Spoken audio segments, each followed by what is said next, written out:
Bom dia a todos, bom dia a todas, bom dia para você que nos assiste pela Pop TV em Sobradinho e Porto Alegre e nos escuta pela Cultural FM em Santa Catarina, Rio Grande do Sul e região. Sejam todos muito bem-vindos e bem-vindas a mais um ICL Mercado Investimentos e como já anunciei no N1, hoje o dia está quente.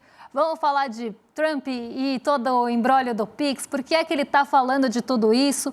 Vamos também falar aí sobre o IOF e o decreto que agora está suspenso, né? Então, toda essa suspensão e suspense em relação ao IOF, vamos falar. E eu vou explicar para vocês, já que falaram isso durante o N1, vou explicar para vocês por que o IOF não é uma proteção, né, ou deixar ou aplicar o IOF não mexe com os ricos propriamente ditos. Então a gente precisa desmontar isso e eu vou falar também nisso nesse programa. Vou aproveitar o gancho para essa dúvida da audiência, não muito uma dúvida, mas vou tratar dessa forma e vamos falar de cesta básica também, porque eu fiquei devendo. Mas antes de tudo isso, passadinha pela agenda para ver o que tem hoje, o que está para ser divulgado, quem fala, quem não fala.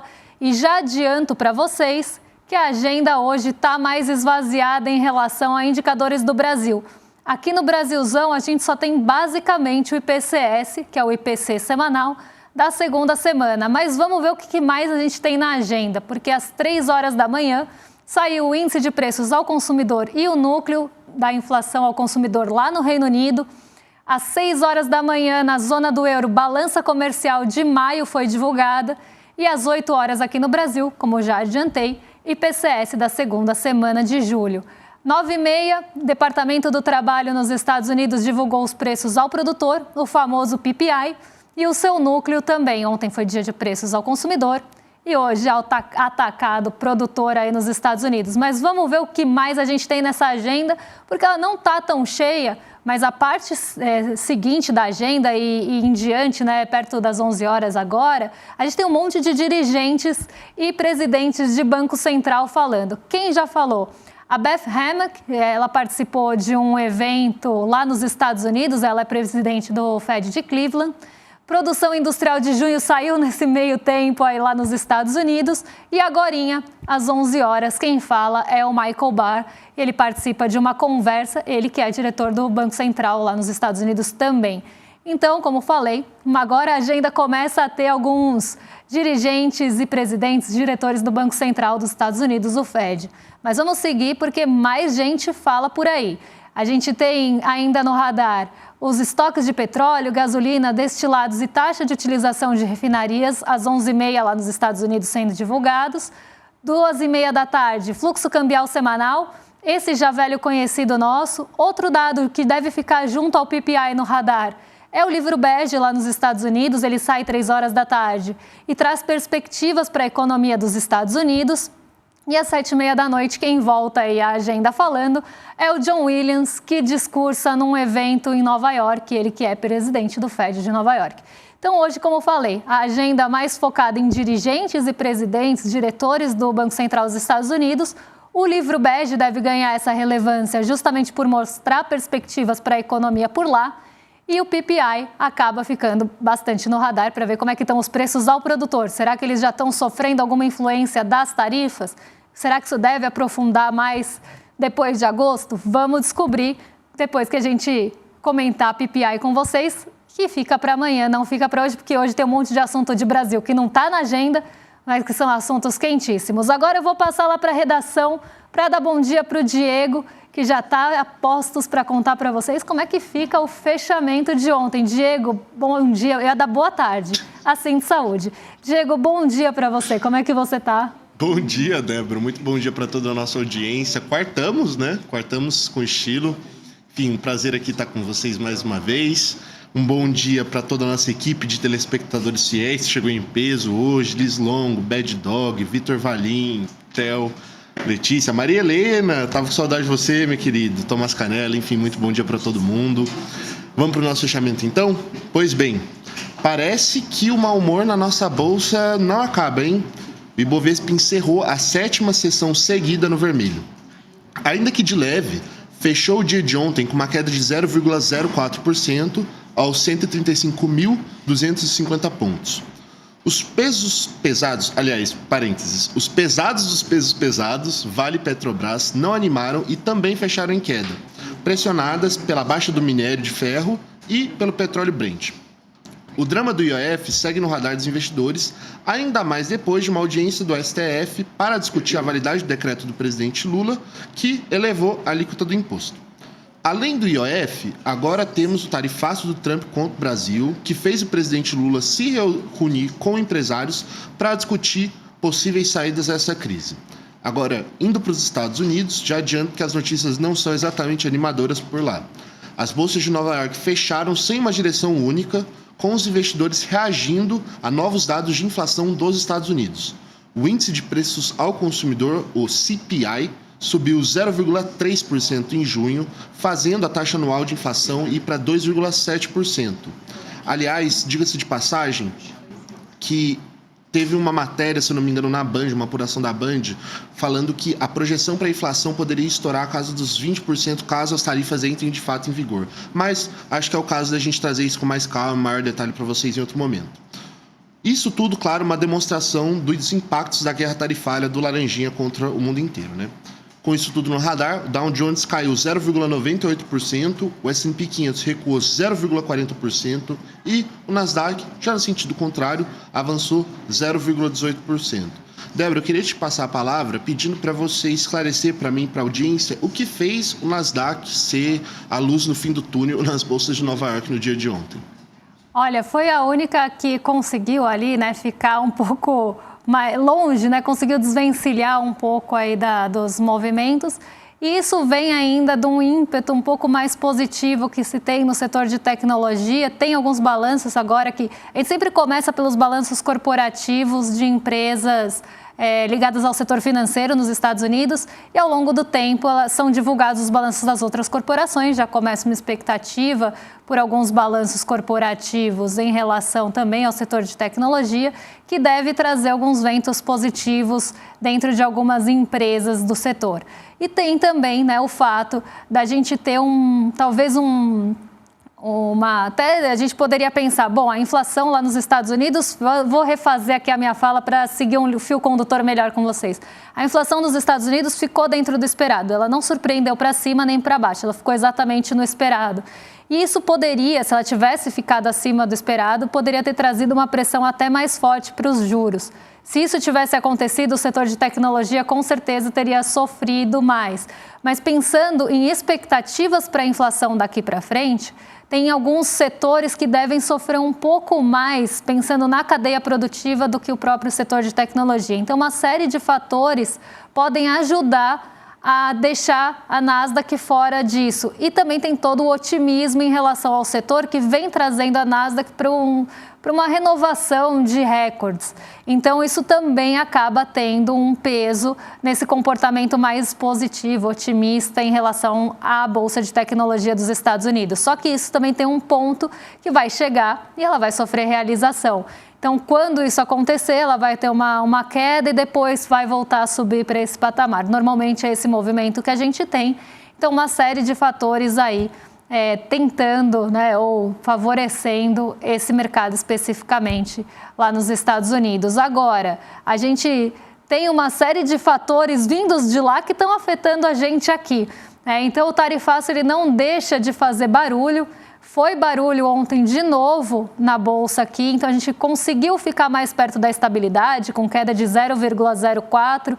A gente teve impulso de alguns setores aqui, como o financeiro, que não caiu em bloco. Teve a Vale, a Petrobras indo na contramão e desfavorecendo o Ibovespa, mas a gente fechou perto da estabilidade, por mais que a gente tenha brigado pelo terreno positivo boa parte do dia. A gente tentou ficar ali, mas o fôlego não deu e a gente cai para o terreno negativo. E muito disso vem por alguns fatores. Então, o primeiro deles é justamente essa tensão comercial crescente em relação às tarifas impostas pelos Estados Unidos. Então, não vou falar disso agora, porque daqui a pouco a gente vai falar só de Laranjão, para a desgraça de todo mundo. Então, a gente vai guardar esse assunto num potinho para daqui a pouco. A gente teve toda a questão envolvendo o IOF, que também a gente vai falar daqui a pouco.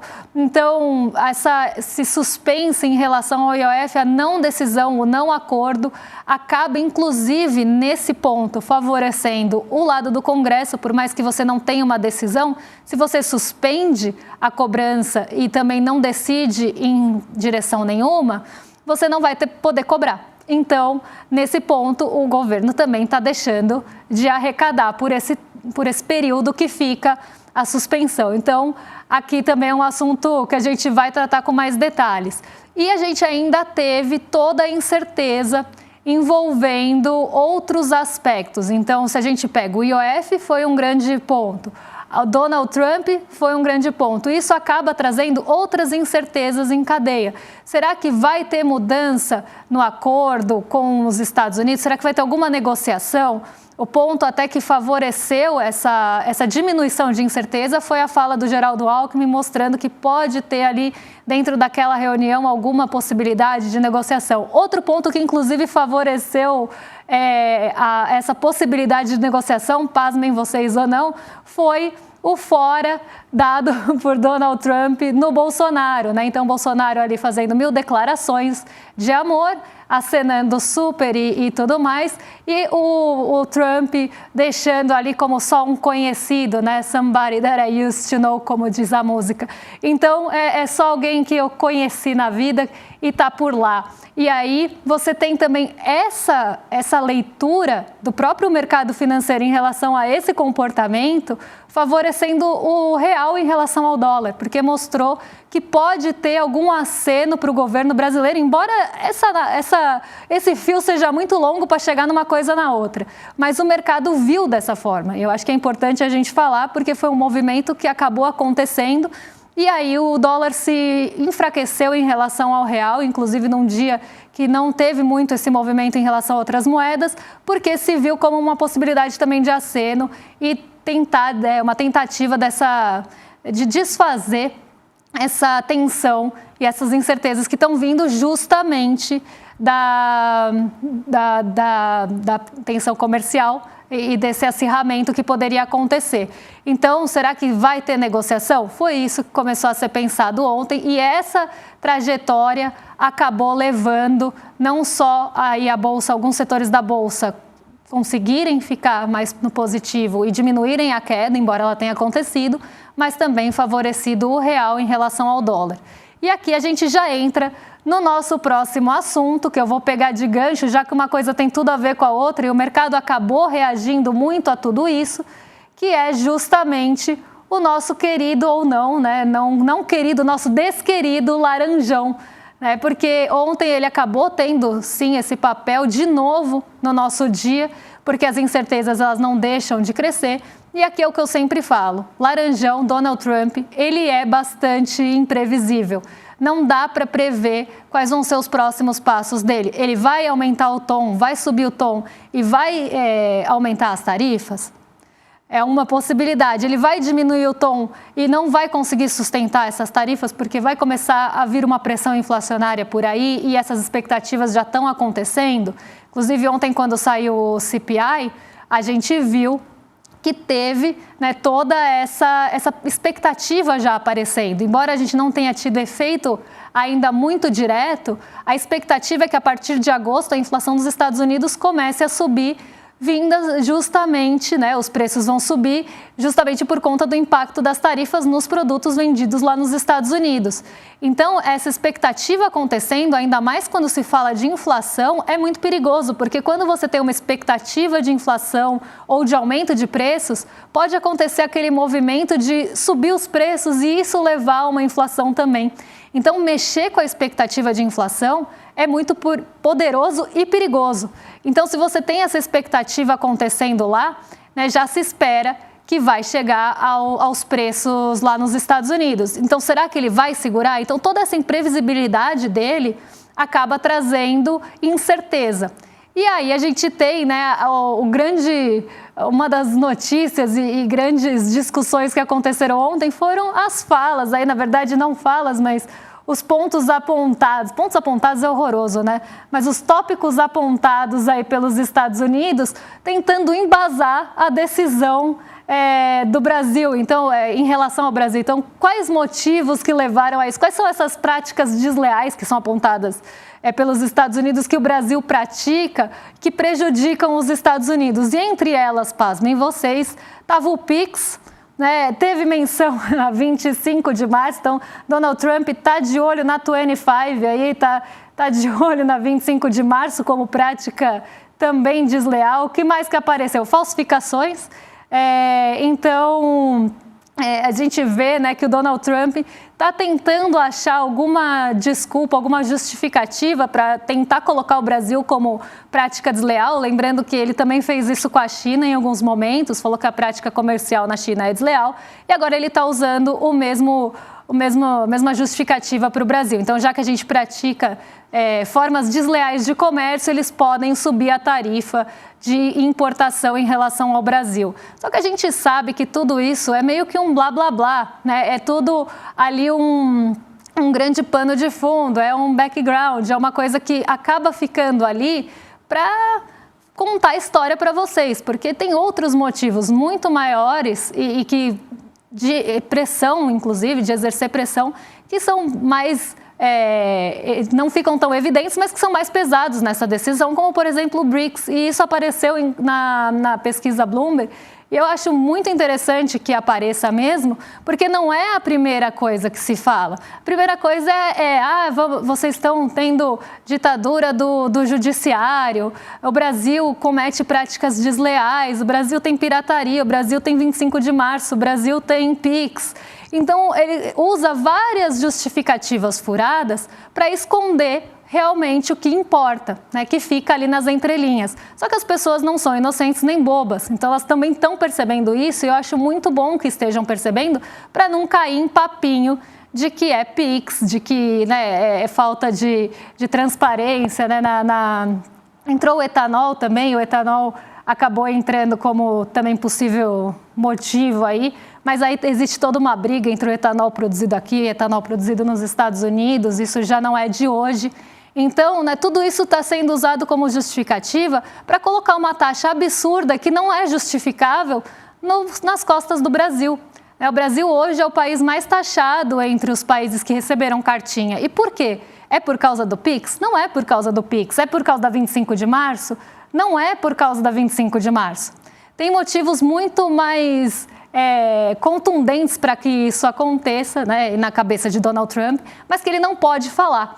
Então, ele sempre coloca, né, e aí é que entra a análise de alguns investidores, inclusive, de que ele não vai conseguir sustentar, porque ele sempre coloca uma tarifa mais alta para tentar impor essa negociação em condições desiguais e assim, aí sim com deslealdade, e aí você consegue, né, usar os termos e condições que ele quer. Então, você impõe uma tarifa muito alta, pressiona o outro país a sentar para negociar com você, só que com condições desiguais. E aí você fala, então meus termos e condições são esses, você vai abaixar a cabeça para mim? Porque aí eu abaixo as tarifas. Então, ele sempre faz isso, ele usa uma tarifa maior, uma pressão maior, para tentar jogar, né, essa negociação a favor dele. Inclusive, entre as coisas que aparecem ali nas justificativas é o desmatamento, né? E aí eu fiquei pensando aqui, Estados Unidos é a favor do desmatamento, né, contra o desmatamento dos outros, porque deles mesmos já desmataram o que tinha que desmatar. Então, é uma justificativa hipócrita, ainda mais quando se fala de Estados Unidos, é que se a gente tivesse o padrão de consumo, né, todo mundo tivesse o mesmo padrão de consumo dos Estados Unidos, acho que nem planeta Terra tinha mais para sustentar esse padrão de consumo da forma que eles não só consomem, mas acabam avançando no meio ambiente para sustentar esse padrão de consumo. Aí contentes em explorar todos os recursos naturais lá, eles começam a explorar de outros lugares e ainda falam que os países têm problema com isso. Olha que absurdo, né? A gente falar uma coisa... Estados Unidos falando de desmatamento, sei lá, Suzane von Richthofen dando o Dia das Mães. Então, assim, é uma coisa sem sem precedentes e com muito, eu não tenho nem palavras, é estapafúrdia, é a única coisa que eu consigo pensar, e hipócrita, né? Mas precisa de justificativa, precisa de uma máscara para colocar as verdadeiras vontades ali dos Estados Unidos, e os Estados Unidos sempre faz isso, os Estados Unidos sempre usa pretexto, nunca usa o real interesse, porque o real interesse pega mal. Então, quando vai invadir algum país, fala que vai levar a democracia, quando vai atacar algum país, fala que aquele país está ferindo direitos humanos, enfim, como se eles fossem grandes defensores de tudo isso, né, de democracia, de direitos humanos, só eu ia falar dos outros, vocês entenderam, né? Então, aí é refresco. Então, eles colocam esse tipo de justificativa sempre para tentar colocar esse imperialismo e colocar essas vontades e seus termos ali. E aí não é diferente agora com toda essa carta, e isso me deixa um pouco irritada, e além de tudo isso teve todos os acenos não correspondidos aí entre ele e Jair Bolsonaro. Então temos aí, né, a música que eu não vou cantar para vocês porque não faria isso com o ouvido de vocês, mas que me lembrou muito hoje de manhã, Somebody That I Used to Know, fica aí. Que inclusive teve toda uma discussão, né, se era ou não plágio de uma música brasileira antiga. Agora vamos parar de viajar aqui e voltar para a redação, porque a gente tem o assunto do IOF para tratar com vocês, e esse vai tomar bastante tempo, acho que eu nem chego na cesta básica. Vamos lá, Diego. Pois bem, Débora, o clima esquentou no Supremo Tribunal Federal, mas só lá mesmo, porque pelo menos aqui em São Paulo eu continuo encarando o frio toda manhã que eu saio para vir aqui para o CR. A audiência de conciliação entre o governo federal e o Congresso sobre o aumento do IOF terminou sem acordo. A conversa foi convocada pelo ministro Alexandre de Moraes, mas os dois lados preferiram esperar e, aliás, querem que o próprio ministro decida. O embate começou com o decreto do governo que elevou o imposto. O Congresso reagiu e tentou barrar a medida. A suspensão gera um impasse jurídico que agora está nas mãos do plenário do Supremo Tribunal Federal. Nos bastidores, até se falou em concessões, mas nenhum dos lados cedeu. A expectativa agora gira em torno de uma decisão final por parte da Corte. Alexandre de Moraes já sinalizou que pode decidir rápido, suas palavras, sobre o IOF. Débora? Vamos lá, né? Vamos entender o que essa suspensão faz, né? Quem ela favorece, como eu já falei, acaba indo um pouco mais para o lado do Congresso, não porque Alexandre de Moraes deve decidir em relação ao IOF favorecendo o Congresso, mas porque a suspensão não deixa arrecadar, na verdade, com as alíquotas maiores, então isso diminui o poder de arrecadação do governo enquanto está suspenso. Agora eu vou explicar para vocês por que é que falar do IOF não é defender rico, porque o IOF, gente, a gente tem que entender que é um imposto sobre operações financeiras. E ele é cobrado quando a gente faz algumas operações. Então, você tem um seguro, você paga IOF, você faz uma remessa de câmbio, você paga IOF, você pega um crédito, você paga IOF. E você paga o IOF de acordo com uma alíquota aplicada a cada um desses instrumentos financeiros. Então, o crédito é uma alíquota fixa mais uma variável. Para o câmbio é uma alíquota fixa. E por que é que eu não vejo como isso pegando os ricos? Primeiro, porque o governo recuou em 6 horas na medida que pegava pessoas que fazem remessa para o exterior para aplicar lá fora. Então, né, a gente já sabe de quem que está falando, pelo menos quem que aplica lá fora e faz remessa de câmbio em alto volume para isso. E também fundos de investimento para investir em outros fundos do exterior. Então, fundo que remete para fundo e precisa de câmbio para isso, também ficou isento. Então, ficou com a alíquota antiga e um isento, isso em 6 horas o governo recuou. E aqui usando palavras do ministro Fernando Haddad para não criar ruído no mercado financeiro. Então, esse foi o primeiro recuo. Então, aqui já saiu uma galera, né, que poderia ser afetada, que tinha dinheiro, uma galera que, né, acaba tendo mais poder financeiro. Aí sobra o IOF do câmbio, que sobe de 1,1 para quem usava o cartão de conta global para 3,5, todo o resto sobe para 3,5 também, cartão de crédito no caso, o dólar em espécie. Então, isso acaba aumentando mais de 3 vezes o IOF. Então, se antes uma remessa de $100 você ia pagar 6, agora vai pagar 20. E isso, pagar R$20, pesa mais no seu bolso ou pesa mais no bolso do bilionário? Vamos supor que vocês dois mandem uma remessa de R$100 para fora. Vai pesar R$6 mais no bolso de quem e R$20 mais no bolso de quem? Como a gente tem uma alíquota fixa, que é cobrada igual para todo mundo, quando você sobe, você prejudica mais quem ganha menos, nesse sentido de mais uma classe média que também já paga um monte de imposto indireto, que pesa na renda. A gente não pode esquecer que classe média não é rico, embora tenha toda essa confusão, inclusive a classe média se vê como rica, e eu poderia ficar um programa só falando sobre isso, não é rica.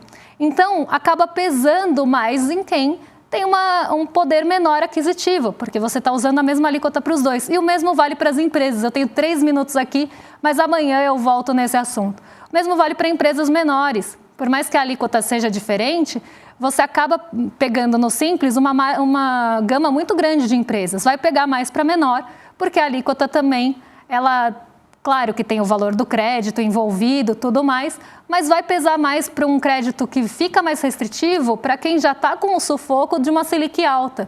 Então, eu não acho que pega rico o IOF, eu acho que o IOF acaba pegando mais uma classe média em empresas menores no peso que ele tem. Pega todo mundo, mas no peso que ele vai ter, vai pegar mais nessas pessoas. E aí tem toda essa questão da arrecadação e também como a gente poderia pensar numa alternativa. E aí, como o meu programa já está acabando, eu não quero atrasar o rolê de ninguém, muito menos dos meus vizinhos de cima, eu já vou entregar para eles e amanhã eu entro nesse assunto de novo e a gente fala um pouco mais sobre isso, até porque a gente ainda não tem uma decisão e quem sabe, Alexandre de Moraes disse que seria rápido, quem sabe a gente já vai ter alguma nova posição, um novo posicionamento. Aí eu já trago amanhã para vocês, mas eu prometo voltar nesse assunto, falar de benefício fiscal também e privilégio, e a gente passa por cesta básica. Então, antes de tudo isso, quero convidar vocês para se inscrever aqui no iclmercado.com.br para participar do ICL Eterno, que vai ser aí um show de anúncios novos em relação ao ICL, vão vir muitas novidades. Quem viu hoje no N1 a caixa sendo aberta, o que será que vem por aí? Tem globinho, né? Então tem muita coisa para ser anunciada. Eu tenho certeza que vocês não vão ficar de fora dessa, nem querem ficar de fora dessa, para saber o que a gente vai trazer de novo no jornalismo, no entretenimento, na educação. Então participem e entrem pelo nosso link para a gente não ficar na lanterninha e passar vergonha. Então se você for entrar no link, entra no nosso para fortalecer também o nosso programa. E agora devolvo não, né? Envio o programa para os nossos vizinhos de cima, com William De Luca e Guga Noblar, que já estão a postos para receber vocês. E eu volto amanhã para explicar o resto do imbróglio do IOF e tudo mais que a gente tem de estudo em relação à desigualdade tributária. Um beijão e até lá. Dia 27 de julho, eu vou anunciar para vocês o novo e revolucionário capítulo do ICL. As universidades vão entrar em pânico. As empresas de streaming vão perder o sono. As empresas de educação não vão saber o que fazer. E o povo brasileiro vai celebrar de alegria, porque vem aí o projeto mais revolucionário que já foi apresentado até hoje no campo da educação, jornalismo e entretenimento. Vocês não podem perder esse anúncio. Você e sua família vão poder eternamente fazer parte desse novo ICL. Don't waste my time. Na loja Sou ICL você encontra camisetas, canecas, mochilas e bonés que carregam ideias.